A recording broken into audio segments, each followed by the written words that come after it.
श्री स्वामी समर्थ. आज आपण येसूरच्या पिठाची रेसिपी बघणार आहोत. या पिठाचा यूज आपण कोणत्याही भाज्यांमध्ये करू शकतो. जास्त करून नॉनव्हेज किंवा मसाल्याच्या भाज्या असतात, काळा मसाला, मटन, चिकन, त्यामध्ये एक चमचाही घातलं तरी भाजीला छान टेस्ट येते आणि घट्टपणा येतो भाजीला. ते करण्यासाठी आपण इथं मोठ्या 2 वाट्या मी बाजरी घेतली आहे, अर्धी वाटी गहू घेतले, 1 वाटी चना डाळ घेतली, 1 वाटी धणे घेतले, पाऊण वाटी पाव वाटी मी तांदूळ घेतलाय आणि आपले खडे मसाले घेतलेत. आता इथं मी बाजरी छान भाजून घेते. ही मी बाजरी छान स्वच्छ धुवून फॅन खाली वाळून घेतलेली आहे. तिच्यात थोडा ओलसरपणा आहे म्हणून मी कमी गॅसवर छान शेकून घेते. जर आपण याच्यात जे साहित्य घेतले ते जर व्यवस्थित भाजून घेतलं आपण, तर हे पीठ 6 महिने पण खराब होत नाही आणि याचा छान यूज होतो. म्हणून हे जे आपण भाजतो ते हे काळजीपूर्वक भाजायचं. फुल गॅस नाही करायचा. फुल गॅस जर केला तर मधून कचराईल आणि बाहेरून करपून जाईल. म्हणून कमी गॅसवर छान आपण शेकून घ्यायचंय. बघा बाजरी आपली छान शेकली जाते. थोडा वेळ लागतो बाजरी जास्त असल्यामुळे, पण छान शेकायचं म्हणजे छान टिकून राहतं.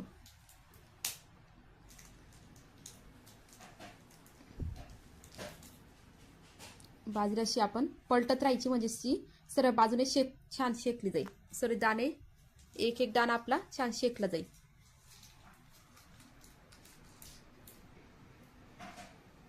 बघा असं छान आता लाल कलर यायला लागलाय बाजरीला. ही आपण आता ताटात काढून घेऊ. ताटात काढून घ्यायची, हिला पसरून फॅनच्या खाली, त्यामुळे त्याच्यातली वाफ निघून जाते. फॅन खाली ठेवून द्यायची.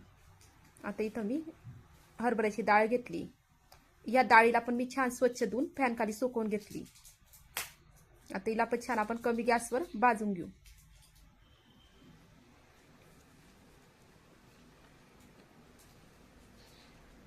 आता बाजरी मी फॅन खाली ठेवून येते, तोवर ही आपली डाळ भाजते इकडं.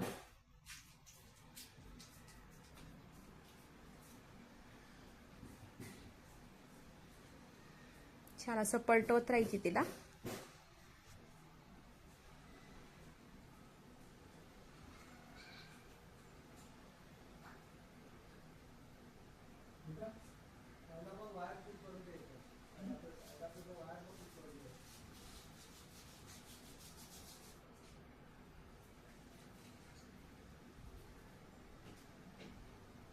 डाळीला थोडा वेळ लागतो भाजायला, कारण ती मधून पण थोडी वातुळ आहे आणि जाड असते म्हणून.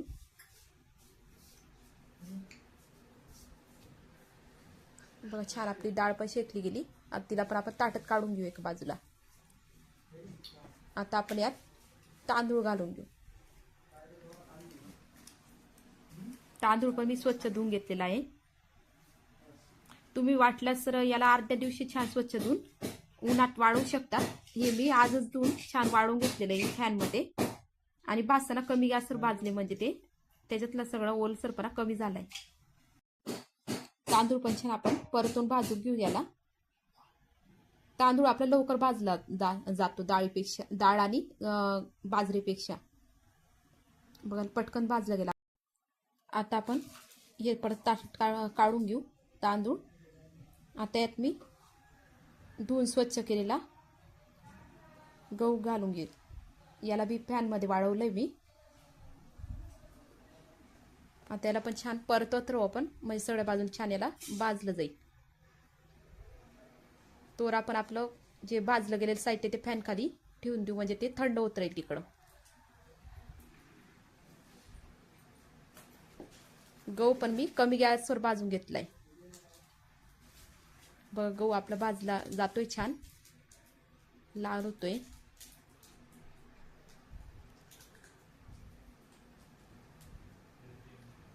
सर्व बाजूने एकसारखा भाजला गेलाय गहू. गव्हाचं प्रमाण कमी घेतले कारण मग ते पीठ थोडं चिकट होतं म्हणून. आता गहू पण आपण ताटात काढून घेतला. आता मी यात धणे घालून घेते. धणे पण एकसारखे मी भाजून घेते. धणे आपले पटकन भाजले कारण आपली कढई पण तापलेली कढई आपली. आता धणे भाजले गेले छान. त्याला पण ताटात काढून घेऊ. आता परत या कढईमध्ये मी बडीशेप घालून घेणार आहे. तुम्हाला मी साहित्यात बडीशेप सांगायचं विसरली होती. ही बडीशेप माझ्या आधीच थोडी भाजून ठेवली होती खराब होते म्हणून थोडी काळसर दिसते. धुवून भाजली होती मी ती, त्याच्यातला कलर निघून गेलाय. इथला परत थोडं मी गरम करून घेते. जास्त नाही गरम करत कारण आधीच भाजलेली आहे. बरं, गॅस बंद करून घेतला. हिला आपण ताटात काढून घेऊ.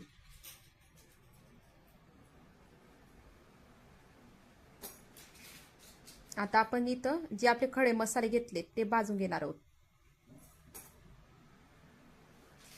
आधी आपण आता दालचिनी घालून घेतो आणि सगळे खडे मसाले घालून घेऊ. जिरं नंतर भाजू, कारण मग जिरं जर टाकून दिलं आपण ते करपून जाईल.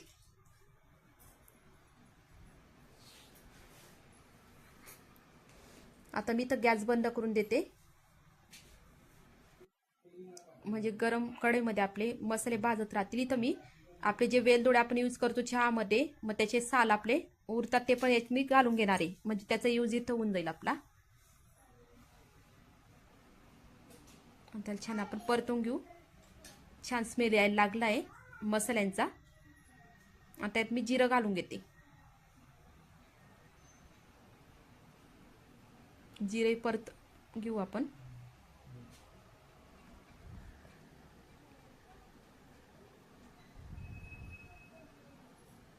सगळं साहित्य छान भाजलं गेलं आपलं.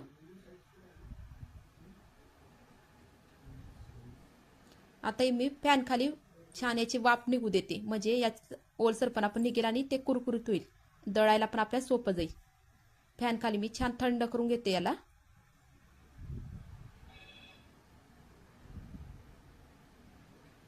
बघा आपलं साहित्य छान थंड झालंय.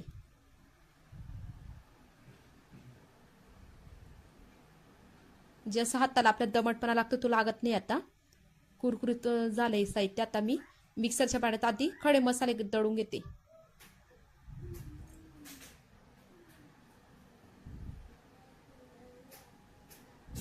बघा असे छान दळून घेतले मी. थोडे जाडसर. आता मी आपलं जे बाजरी तांदूळ गव्हाचं मिश्रण ते घालून घेते मसाल्यांमध्येच, म्हणजे ते वाटलं जाईल याच्यासोबत.